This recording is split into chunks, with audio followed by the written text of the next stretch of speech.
अब भाई मल्टीप्लिकेशन के बाद मान लीजिए डिवीजन की जाए, है ना, डिवीजन किया जाए दो कॉम्प्लेक्स नंबर का, तो क्या होगा? तो बहुत सिंपल है, Z1 बाई Z2 लिख रहे हैं बच्चों। देखो तो ये है mod Z1 e to the power i theta 1, और ये है mod Z2 e to the power i theta 2, ऐसे। तो अगर तो अलग अलग कॉम्प्लेक्स नंबर के मॉडुलस हैं और डिवीजन में है, तो हम लोग पहले पढ़ ही चुके हैं कि मल्टीप्लिकेशन हो या डिवीजन हो, दोनों में मॉडुलस को डिस्ट्रीब्यूट आप कर सकते हैं।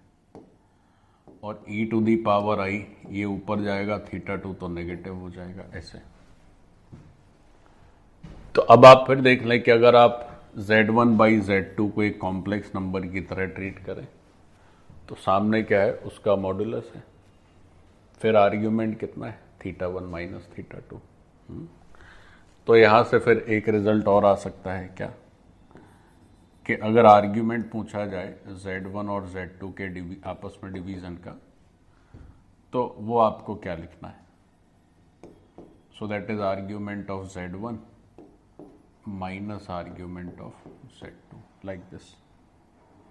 या इसी को आप लिख सकते हैं थीटा 1 माइनस थीटा 2,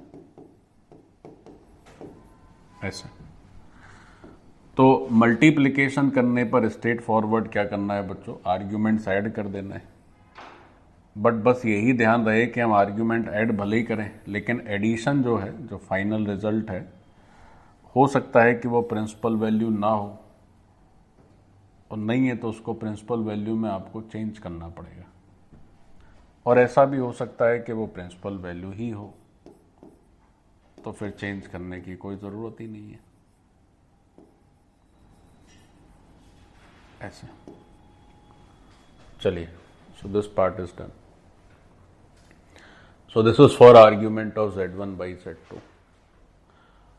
अब क्या होता है कि आप कितने भी कॉम्प्लेक्स नंबर ले लें, जितने एडिशन में होंगे उतना एडिशन, जितना मल्टीप्लिकेशन में होगा कॉम्प्लेक्स नंबर, उनके आर्ग्यूमेंट आपको ऐड कर देने, और जितने नीचे होंगे उन सबके घटा देने, है ना। जैसे एक जनरल एग्जांपल ले लेते हैं। अच्छा, यहां भी इस बात का ध्यान रखें, हो सकता है theta 1 and theta 2 principal value, लेकिन उनका डिफरेंस हो सकता है प्रिंसिपल वैल्यू में आए, हो सकता ना भी आए, दोनों पॉसिबिलिटीज है। तो ये तो हमें ध्यान में रखना होगा कि प्रिंसिपल वैल्यू आएगी कि नहीं आएगी। सो लेट अस सी। यहां भी एक बार लिख ही लो आप कि जो थीटा 1 और थीटा 2 है, से वो प्रिंसिपल आर्ग्यूमेंट की रेंज में है, माइनस पाई से पाई के बीच में, means both are principal arguments, दोनों ही प्रिंसिपल आर्ग्यूमेंट्स हैं। बट थीटा 1 और थीटा 2 का जो डिफरेंस है वो भी इसी रेंज में रहे, ये कोई गारंटी नहीं है बच्चों। यानी कि ये जो डिफरेंस है वो माइनस से पाई हो, ये मे नॉट बी ट्रू। तो इसको देखना पड़ेगा आपको कि ये समेशन या डिफरेंस मल्टीप्लिकेशन या डिवीजन में डिफरेंस हो सकता ना हो तो फिर वही, अगर ऊपर होगा तो 2 पाई का मल्टीपल घटाएंगे, नीचे होगा तो ऐड करेंगे। बच्चों ये जो आपने देखा, ये जनरलाइज भी कर सकते हैं, हमेशा ट्रू बैठेगा। जैसे एक एग्जांपल ले लेते हैं, से देखो क्वेश्चन, देखो एक छोटा सा क्वेश्चन करते हैं। से एक कॉम्प्लेक्स नंबर है Z1, उसका आर्ग्यूमेंट है से थीटा 1। फिर एक कॉम्प्लेक्स नंबर है Z2, उसका आर्ग्यूमेंट है थीटा 2। फिर एक कॉम्प्लेक्स नंबर है Z3, उसका आर्ग्यूमेंट है थीटा 3। और एक कॉम्प्लेक्स नंबर है Z4, उसका आर्ग्यूमेंट है थीटा 4। मान लीजिए ऐसा है। या एक और लिख लेते हैं, एक कॉम्प्लेक्स नंबर है Z5 और उसका आर्ग्यूमेंट है थीटा 5। ठीक है, तो पूछा गया कि फाइंड आपको क्या बताना है, आर्ग्यूमेंट बताना है Z1, Z2, Z3 और नीचे है Z4, Z5।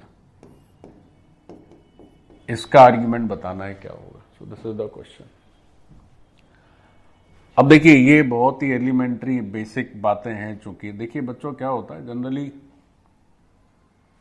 जो रेगुलर क्लासरूम टीचिंग होता है जेई की प्रिपरेशन के लिए, तो उसमें इतना कम टाइम रहता है कि बहुत ज़्यादा चीज़ें टीचर्स मतलब सब कुछ पता होते हुए कवर नहीं कर पाते हैं, है ना।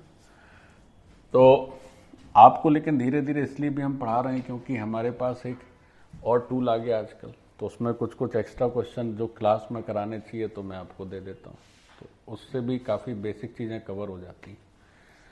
तो अब जैसे इसका आर्ग्यूमेंट आपको लिखना है तो आप डायरेक्ट आंसर ऐसे लिख सकते हैं कि साहब ऊपर जितना भी है मल्टीप्लिकेशन उन सब के आर्ग्यूमेंट्स को ऐड कर लेते हैं। तो argument of Z1, argument of Z2, argument of Z3 ये ऐड हो गया। फिर नीचे वाला सब्ट्रैक्ट कर दीजिए, और नीचे भी चूंकि दो मल्टीप्लिकेशन है तो अगर Z4 इंटू Z5 को आप एक कॉम्प्लेक्स नंबर की तरह ट्रीट करें तो Z4 और Z5 के आर्ग्यूमेंट्स भी क्या होंगे, ऐड करने पड़ेंगे ऐसे। तो what is your answer? So your answer is θ1 plus θ2 plus θ3 minus θ4 plus θ5, ये आंसर है। लेकिन चूंकि यहां पर अब न्यूमेरिकल वैल्यू तो दी नहीं है एंगल्स की, तो हमें ये पता नहीं चल पा रहा है कि ये प्रिंसिपल है कि प्रिंसिपल नहीं है। तो जब इसकी न्यूमेरिकल वैल्यू दी जाएगी तो आप जोड़ घटाने के बाद ये जरूर देख लें, अगर प्रिंसिपल मतलब आंसर हमें हमेशा प्रिंसिपल आर्ग्यूमेंट का ही देना होता है बच्चों। तो जब भी कोई ऐसा क्वेश्चन आए तो जो न्यूमेरिकल वैल्यू आती है उसके बाद आपको ये जरूर चेक करना है कि प्रिंसिपल वैल्यू है या नहीं। तो यहाँ पर एक छोटा सा नोट आप डाल सकते हैं अपनी कॉपी में कि इफ θ1, θ2, θ3, θ4, θ5 ये इनकी न्यूमेरिकल वैल्यू गिवन है, अगर इनकी जो न्यूमेरिकल वैल्यूज हैं वो गिवन है, तो फिर क्या करना होगा कि जो आंसर होगा फाइनल आंसर वो आपको जरूर ये देखना होगा कि प्रिंसिपल वैल्यू ही होनी चाहिए, वो प्रिंसिपल आर्ग्यूमेंट ही देना है, ठीक है। तो ये जरूर आप ध्यान रखें क्वेश्चन में। अब यहाँ तो कुछ न्यूमेरिकल वैल्यू दी नहीं है तो आप ऐसे ही लिख के छोड़ दीजिए, है ना। मान लीजिए से आंसर 4 पाई आ गया या कुछ भी आ गया, 400 डिग्री आ गया, तो 400 डिग्री नहीं लिखना है, 400 में 360 सब्ट्रैक्ट करना है and 40 degree is the final answer. So this is how you need to learn these things.